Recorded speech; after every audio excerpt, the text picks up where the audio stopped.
नमस्कार। India debate में आप सबका स्वागत है। मैं हूं आशुतोष पाठक। मित्रों, आज एक ऐसे राज से पर्दा उठाने जा रहे हैं जिसे आपको जानना बहुत जरूरी है। भारत को तोड़ने की साजिश एक दिन में नहीं बनी है, लगातार बनती रही और कैसे कैसे दो चक्र तैयार किए गए। आज भारत के पूर्वी राज्य आसाम की बात मैं करने जा रहा हूं। आसाम पर खतरा बहुत बड़ा है, आप कल्पना नहीं कर सकते हैं वो खतरा है। और इस खतरे की आहट फिर एक बार बहुत दुर्भाग्यपूर्ण है, लेकिन कहना ही पड़ेगा। कांग्रेस सरकार ने या इस पार्टी ने इस प्रकार के कृत्य किए हैं जो राष्ट्रीय सुरक्षा के लिए वाकई में खतरा है। और मेरी कोई कांग्रेस पार्टी के खिलाफ बोलने की या खिलाफ बात करने की कोई इच्छा नहीं है, कोई मंशा नहीं है, लेकिन जो तथ्य हैं वो हैं। तथ्य तो आपके सामने लाने पड़ेंगे। बेहद खतरनाक तथ्य है। 1228 ईस्वी से लेके 1826 ईस्वी तक जो राज्य एक ऐसे शासक के अधीन रहा जिसने कभी मुगलों से भी मात नहीं खाई।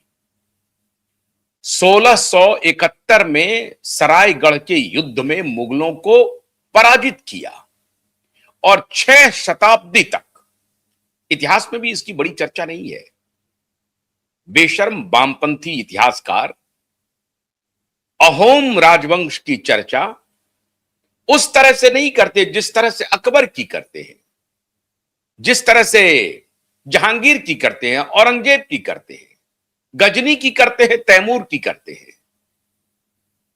अब आप जब मैं ये बात कहूंगा तो हमारे मुस्लिम भाई बहन कहने लगेंगे कि ये तो मुस्लिम फोबिया हो गया। नहीं, उससे कोई लेना देना नहीं है। यह ऐतिहासिक पृष्ठभूमि है जो आपके सामने रखना बहुत जरूरी है।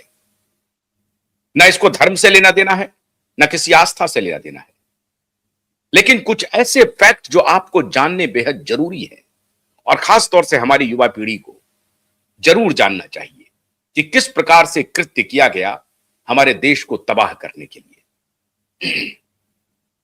आप कल्पना कीजिए, 1228 से लेकर के 1826 तक लगातार 6 शताब्दी तक अहोम राजवंश का शासन रहा। और जब आखिरी बार अंग्रेजों ने धोखे से उनके साम्राज्य को खत्म किया और अधीन बनाया, उसके बाद भारत को तहस नहस कर दिया अंग्रेजों ने। लेकिन 6 शताब्दी तक, 600 वर्षों तक जो राजघराना शासन में था उसकी चर्चा इतिहास में बहुत कम मिलती है। कभी मुस्लिम सल्तनत को वो आगे बढ़ने नहीं दिया। और एक जो युद्ध हुआ 1671 में सरायगढ़ में, उससे पराजित किया और अपनी स्वाधीनता को बरकरार रखा। आज उसी आसाम की सांस्कृतिक विरासत के लिए एक जमाने में उग्रवादी कहा जाता था। यह शब्द भी नैरेटिव में आया और उस वक्त के तत्कालीन सरकार ने इसे नैरेटिव में आने दिया। कल्पना कीजिए, 1985 में आसाम एकॉर्ड साइन हुआ था। किसके किसके बीच में साइन हुआ था? उस वक्त के प्रधानमंत्री थे राजीव गांधी। और 1984 में इंदिरा गांधी की हत्या के बाद, बल्कि 1980 का मैं जिक्र करना चाहूंगा, जब संजय गांधी की मृत्यु होती है और संजय गांधी की मृत्यु के बाद वहां पर अटल बिहारी वाजपेयी, चंद्रशेखर और इंदिरा गांधी खड़े हैं।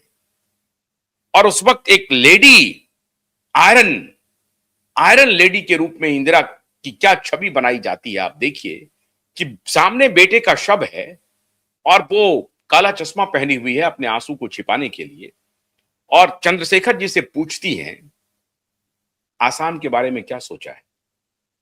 मतलब आसाम तब जल रहा था। आसाम में बोडो जिसको उग्रवादी कहा गया, आज हमारे और आपके जैसे लोग जो पढ़ते थे पुस्तकों में, वो उसे उग्रवादी कहते थे, आतंकवादी कहते थे। लेकिन जो सच था उसको छिपाया जा रहा था। वो किसके खिलाफ उग्रवाद बन गए थे, आतंकवादी बन गए थे, किसके खिलाफ? वो असम गण परिषद, वो ऑल आसाम स्टूडेंट यूनियन आसू, और असम गण परिषद और भारत सरकार। इंदिरा गांधी की मृत्यु के बाद 1980 में संजय गांधी की मृत्यु हुई, 1984 में इंदिरा गांधी की मृत्यु हुई, और 1985 में जब राजीव गांधी प्रधानमंत्री थे इंदिरा गांधी की मृत्यु के बाद, तो आसाम एकॉर्ड साइन हुआ और अंततः एक संधि हुई जिसमें यह तय हुआ कि 25 मार्च 1971 का डेडलाइन तय किया जाए। क्या था वो एकॉर्ड? 25 मार्च 1971 के बाद जो भी घुसपैठिया आसाम में आया है उसे बाहर निकाला जाए। मोटे तौर पर किस घुसपैठिया की बात हो रही है? बात हो रही है पूर्वी बांग्लादेश, पूर्वी बंगाल जिसे बांग्लादेश कहते हैं, उससे बड़े पैमाने पर घुसपैठिया आसाम में आके बस गए और उसे ट्रोजन हॉर्स लोग कहते हैं। ट्रोजन हॉर्स एक सॉफ्टवेयर का लोग इस्तेमाल करते हैं, ऐसा सॉफ्टवेयर जो लगेगा नहीं कि वो हानि करता है कंप्यूटर में, लेकिन वो आपके कंप्यूटर में घुस करके मालवेयर के रूप में घुस करके आपकी सारी वस्तु स्थिति, सारी इसकी जानकारी अपने लोगों को देता है, और जब चाहे तब आपका बन करके, आपको लगेगा कि नहीं कोई हानि करेगा, लेकिन आपका नुकसान अंततः करता है। वही ट्रोजन हॉर्स हुआ आसाम के साथ। ब्रिटिशर्स ने जो 1900 में पूर्वी बंगाल से, उस वक्त पूर्वी बंगाल था, बांग्लादेश नहीं था, वहां से जो लेबर को बुलाया था, वो खास एक धर्म विशेष के लेबर के, एक आस्था विशेष के लेबर को बुलाया था, वो धीरे धीरे धीरे धीरे आसाम में बसता चला गया। और उसके बाद तो बांग्लादेश बनने के बाद 1971 के बाद पूरा डेमोग्राफी चेंज हो गया। 2012 में एक दंगा हुआ, उस दंगा ने ऐसी परिस्थिति कर दी जिसकी आप कल्पना नहीं कर सकते हैं, और बड़े बड़े उसमें बुद्धिजीवी एक्सपोज हो गए। आऊंगा अभी 2012 के दंगे पर, लेकिन पहले अभी 1971 के बाद से जो आसाम की भौगोलिक स्थिति पूरी तरह से बदल गई, डेमोग्राफिक कंडीशन बदल गया, उसकी चर्चा सुन लीजिए, जिसके बारे में अभी हेमंत बिश्व शर्मा रैलियों में जा करके कह रहे हैं कि 34% आसाम की आबादी मुस्लिम आबादी है, जिसमें से 31% आबादी घुसपैठिया है। अब आप इसी से कल्पना कीजिए, आप टोटल आबादी जो मुस्लिम आबादी है वो 34% है, जिसमें से 31% आबादी घुसपैठिया है, जो 1971 के बाद आसाम में आया है। इसका मतलब जो बोडोलैंड की जो मांग करने वाले लोग थे, वो बोडोलैंड की मांग नहीं कर रहे थे, वो असल में आसाम की उस ऐतिहासिक विरासत को, उस सांस्कृतिक विरासत को बचाना चाहते थे, उस संस्कृति को बचाना चाहते थे, जिस संस्कृति में बेहतरीन तालाब, बेहतरीन नक्काशी का दार घर और न जाने कितनी वस्तुकलाएं थी, उसको बचाने की जद्दोजहद कर रहे थे वो बोडोलैंड मांगने वाले।